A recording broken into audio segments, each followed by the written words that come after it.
여러분 베르사유 궁전 하면 뭐가 떠오르세요? 아마 화려한 왕실, 뭐 그런 것들이겠죠?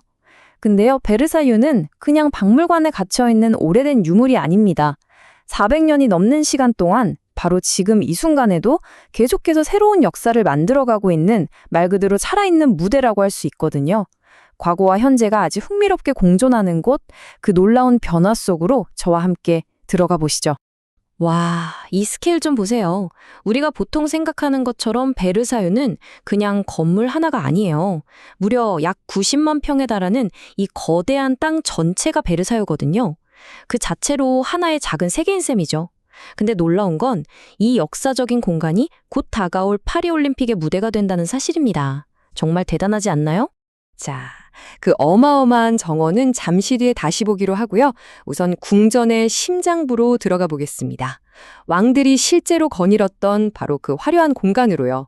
지금 여기서는 역사의 숨결을 미래 세대에게 고스란히 전하기 위한 아주 섬세한 복원 작업이 한창 진행 중이랍니다.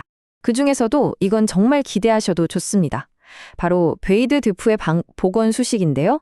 여기가 어떤 곳이냐면 옛날 루이 14세 시절에 귀족들이 왕을 만나려고 줄 서서 기다리던 뭐랄까 최고급 대기실 같은 곳이었어요. 바로 그 상징적인 공간이 드디어 2024년 여름에 원래의 눈부신 모습을 되찾는다는 겁니다. 정말 태양왕 시대의 예술을 코앞에서 보게 되는 거죠. 근데 베르사유가 옛날 모습만 고집하는 건 절대 아니에요. 보세요. 이렇게 로비랑 안내 공간을 새로 싹 만들었잖아요? 이건 뭐냐면 오늘날 우리 같은 방문객들이 좀 더 편안하고 쾌적하게 궁전을 즐길 수 있도록 계속 신경 쓰고 있다는 뜻이죠. 과거를 소중히 지키면서도 현재와 소통하려는 노력이 엿보이는 부분입니다. 자, 그럼 이제 다시 밖으로 나가볼까요? 그야말로 전설적인 베르사유 정원으로요. 여기서는요, 정말 놀라운 일이 두 가지나 벌어지고 있습니다. 하나는 위대한 예술 작품의 부활이고 또 다른 하나는 전 세계가 주목하는 스포츠 축제예요. 베르사유 정원하면 딱 떠오르는 이미지 바로 이 아폴론 분수 아닐까요? 태양신 아폴론이 황금 마차를 타고 물 밖으로 힘차게 솟아오르는 이 모습 정말 역동적이죠. 이게 바로 태양왕 루이 14세 그 자신을 상징하는 겁니다. 하지만 이렇게 멋진 분수도 흐르는 세월 앞에서는 어쩔 수 없었나 봐요. 마지막으로 제대로 손본 게 무려 100년 전이라고 하더라고요. 그러니 뭐 속은 삭고 조각들도 손상이 심각해서 복원이 정말 시급한 상황이었습니다. 와, 근데 이 복원 과정 좀 보세요. 정말 대단합니다.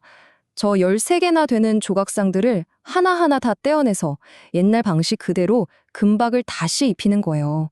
진짜 장인들의 손끝에서 걸작이 새로 태어나는 순간입니다.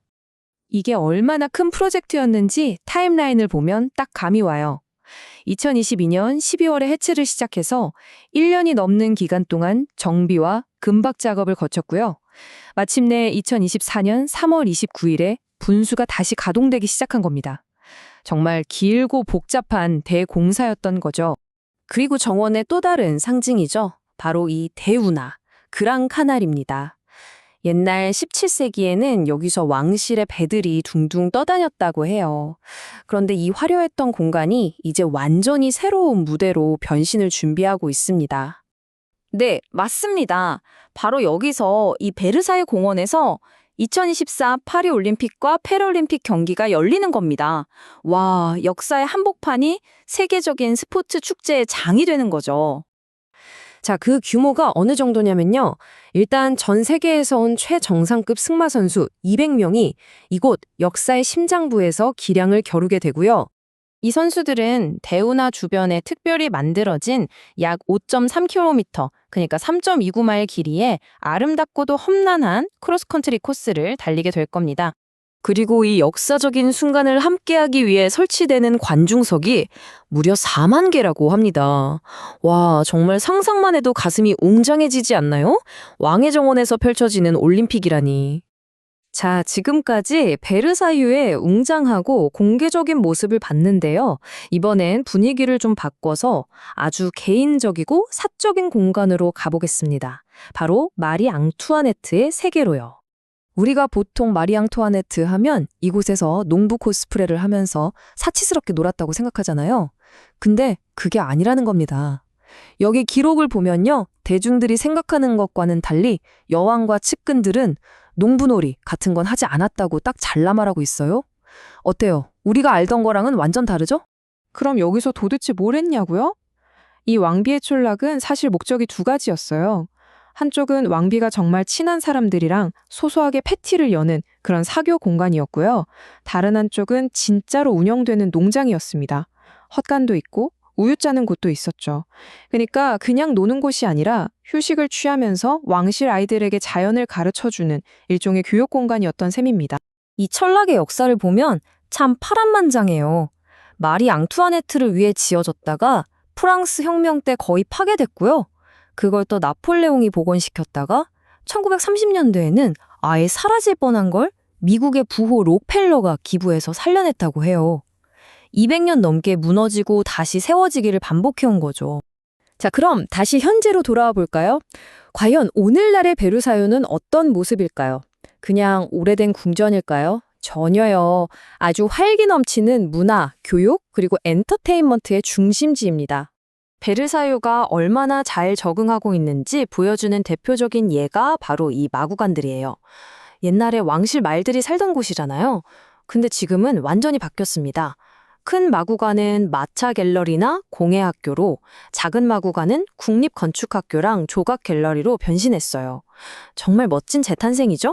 오늘날 베르사유에서는 정말 다채로운 이벤트가 열리는데요. 먼저 이런 화려한 무도회, 옛날 시대 옷을 쫙 빼입고 왕실 파티를 그대로 재현하는 거예요. 정말 시간 여행하는 기분이 들 것 같죠? 그런가 하면 바로 이런 모습도 있습니다. 완전 반전이죠? 수많은 젊은이들이 모여서 즐기는 대규모 일렉트로닉 뮤직 페스티벌이 열리기도 해요. 새로운 세대를 위한 성대한 파티의 전통을 이렇게 이어가는 거죠. 그리고 이건 정말 상상도 못했는데요. 비디오 게임 저스트 댄스랑 협업을 했더라고요. 전 세계 게이머들이 자기 방에서 베르사유 궁전을 배경으로 춤을 출 수 있게 된 겁니다. 정말 요즘 시대에 맞게 소통하는 방식이 놀랍지 않나요? 자, 이걸 다 보고 나니 이런 생각이 듭니다. 400년이나 된 이 위대한 유산이 어떻게 아직도 이렇게 생생하게 살아 숨 쉴 수 있을까요? 아마 그 답은 결코 멈춰서지 않는 것에 있는 것 같습니다. 베르사유는 과거를 보존하는 동시에 끊임없이 현재와 호흡하며 스스로를 재창조하고 있습니다.